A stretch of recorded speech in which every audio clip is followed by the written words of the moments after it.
మనమే అన్ని వస్తువులను తయారు చేయాలి ఇక్కడ ఈ దేశంలో ఉన్నటువంటి జనాభా ఎక్కువ ఉన్నది ఇక్కడ కాబట్టి ఈ దేశంలో ఉన్నటువంటి యువతకు ఉపాధి కల్పించాలా మా దేశం యొక్క విదేశీ మార్గదర్శనం విదేశ దేశాలకు పోకూడదు మనం అన్ని రకాలుగా బలపడాలి అన్ని రకాలుగా మన దేశం అభివృద్ధి చెందాలి అనేటువంటి లక్ష్యంతో నరేంద్ర మోడీ గారు చేస్తున్నారు కార్యక్రమం నరేంద్ర మోడీ గారు ప్రధానమంత్రి అయిన తర్వాత ప్రపంచమంతా కూడా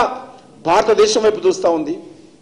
ప్రపంచంలోని అగ్రదేశాలు కూడా ఈ రోజు భారతదేశాన్ని గుర్తిస్తూ ఉన్నాయి భారత ప్రధానమంత్రిని గౌరవిస్తూ ఉన్నారు 125 కోట్ల మంది ప్రజలను గౌరవిస్తున్నటువంటి పరిస్థితిలో ఈ రోజు చైనా బెంబేలెత్తిపోతా ఉంది చైనా సహించలేకపోతా ఉంది చైనా ఈ రోజు ఒక ఆర్థికంగా మా దేశమే అగ్రదేశంగా ఉండాలి భారతదేశం రాకూడదు అనేటువంటి కుట్రతో ఈ రోజు మరి చిన్న చిన్న విషయాలకు కయ్యానికి కాలు దూతా ఉంది చిన్న పిల్లల్లాగా వ్యవహారం చేస్తూ ఉంది ఏదో రకంగా భారతదేశంతో యుద్ధానికి దిగాలని చూస్తూ ఉన్నది ఈరోజు మన ప్రధానమంత్రి సంయమనంతో ఉన్నారు పాకిస్తాన్ విషయంలో కానీ చైనా విషయంలో కానీ చాలా సంయమనంతో ఉన్నారు హద్దు మీరితే ఏ రకంగా సర్జికల్ స్ట్రైక్ చేశామో మనకందరికీ తెలుసు మన వీరులైనటువంటి మన సైనికులు మూడో కంటికి తెలియకుండా పాకిస్తాన్ భూభాగంలోకి వెళ్ళి అక్కడ ఉగ్రవాద శిబిరాలను మట్టిపెట్టి ఉగ్రవాదులను చంపి విజయంతో భారత గడ్డ మీద వచ్చినటువంటి చరిత్ర ఇటీవలైన చూశాం మనం సర్జికల్ స్ట్రైక్ ఇప్పుడు ఉగ్రవాద శిబిరాల మీదే చేశాం అవసరమైతే పాకిస్తాన్ బుద్ధి మారకపోతే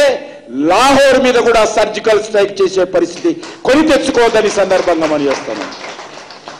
మేము బస్సు యాత్ర చేశాము శాంతితో బస్సు యాత్ర చేశాము అవసరమైతే బాంబుల యాత్ర కూడా పాకిస్తాన్ మీద చేయాల్సిన పరిస్థితి వస్తుందని హెచ్చరిస్తా ఉన్నాం భయపడేటువంటి పరిస్థితి లేదు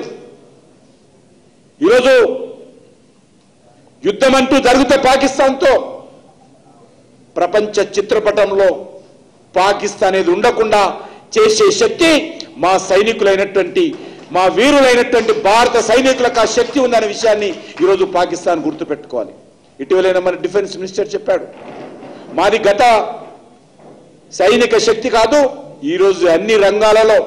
మా సైనికులు మా దేశము చాలా అభివృద్ధి చెందింది యుద్ధం అంటూ జరిగితే చైనాతో కానీ పాకిస్తాన్తో కానీ తీవ్రమైనటువంటి పరిణామాలు ఈ రెండు దేశాలు ఎదుర్కోవాల్సి వస్తుంది మా ఒక్క సైనికుడు 1000 మంది చైనా సైనికులతో సమానంగా రానున్నటువంటి రోజుల్లో ఏ పరిస్థితినైనా ఎదుర్కొనేటువంటి శక్తి భారత సైనికులకు ఉన్నది